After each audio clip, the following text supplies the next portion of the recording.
ఆ భూముల్లో బంగారాన్ని పండించిన రైతులు సింగరేణి జేబీఆర్ ఉపరితల గని ప్రారంభిస్తామన్న ప్రకటనతో రానున్న రోజుల్లో భూముల విలువ పెరుగుతుందని సంబరపడ్డారు. కానీ OC2 ప్రారంభంతో సమీపంలోని రైతుల బతుకు చిత్రం మారిపోయింది. నిత్యం పేడులతో వెలువడే మసి, దుమ్ము, ధూళితో పంటలు తీవ్రంగా దెబ్బతింటున్నాయి. దాదాపు దశాబ్ద కాలంగా లాభాలు లేక కష్టాల ఊబిలో కూరుకుపోయిన ఖమ్మం జిల్లా సత్తుపల్లి జేబీఆర్ OC2 బాధిత రైతుల దయనీయ గోడు ఇది.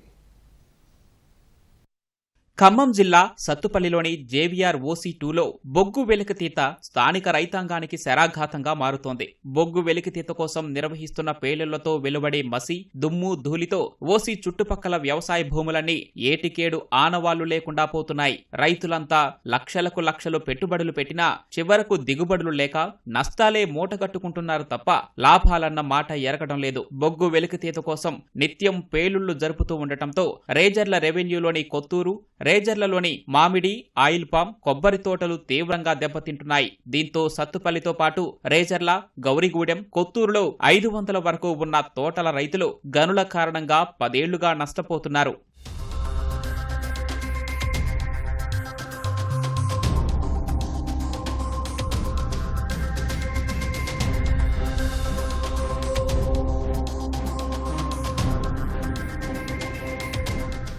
సాధారణంగా ఎకరాకు 5-6 టన్నుల దిగుబడి రావాల్సి ఉండగా కొన్నేళ్లుగా కేవలం టన్నుకు మించి దిగుబడులు రావటం లేదు. మామిడి సాగు చేసే రైతుల పరిస్థితి మరింత దయనీయంగా మారింది. నల్లమసి వల్ల తోటలు మొత్తం నల్లబడిపోయి కాయ రంగు మారుతుందని రైతులు ఆవేదన వ్యక్తం చేస్తున్నారు. ఫలితంగా ఎకరాకు సుమారు 1,00,000 వరకు నష్టపోతున్నామని ఆవేదన చెందుతున్నారు. ఇటీవల ఉప ముఖ్యమంత్రి భట్టి విక్రమార్కను కూడా కలిసిన బాధిత రైతులు తమకు న్యాయం చేయాలని విజ్ఞప్తి చేశారు. 10 ఏళ్ల నుంచి ఏనాడు లాభాలు చవిచూడలేదని, ఇప్పటికైనా తమ సమస్యను పరిష్కరించాలని వారు కోరుతున్నారు.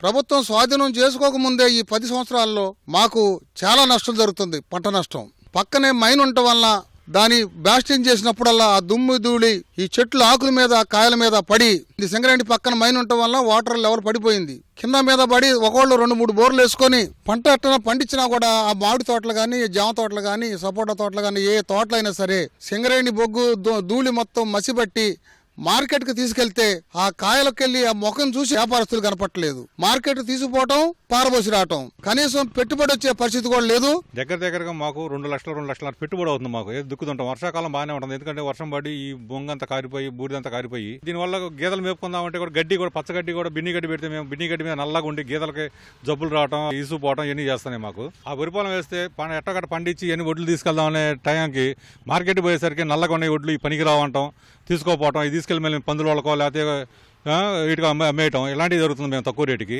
రైతులు ఆర్థికంగా చాలా ఇబ్బంది పడుతున్నారండి. మగపిల్ల వాళ్ళకి పిల్లనివ్వటానికి కూడా కొత్తూరు గ్రామానికి చాలా ఇబ్బందిగా ఉందండి. అన్ని విధాలుగా కుంట వచ్చి 10 లక్షలు వెళ్ళిందండి. అలాంటిది వాళ్ళ 4 లక్షలన్నా కొనేవాడు ఎవరు లేరండి. ఆర్థికంగా రైతులు చాలా ఇబ్బంది పడుతున్నారండి. సింగరేణి వారు పెద్ద మనసు చేసుకుని రైతుల్ని పంట రకం కానీ, భూమికి నష్టపరిహారం కానీ ఎక్కువ మొత్తంలో ఇప్పిస్తే. ఈ సింగరేణి ఎఫెక్ట్ లేనప్పుడు ఎకరం 1,00,000 రూపాయలు పంటకు వచ్చాయి నాకు. ఇప్పుడు ఈ సింగరేణి డస్ట్ వచ్చి పడుతున్న కాడ నుంచి ఎకరానికి 50,000 పెట్టుబడి పెడుతున్నా.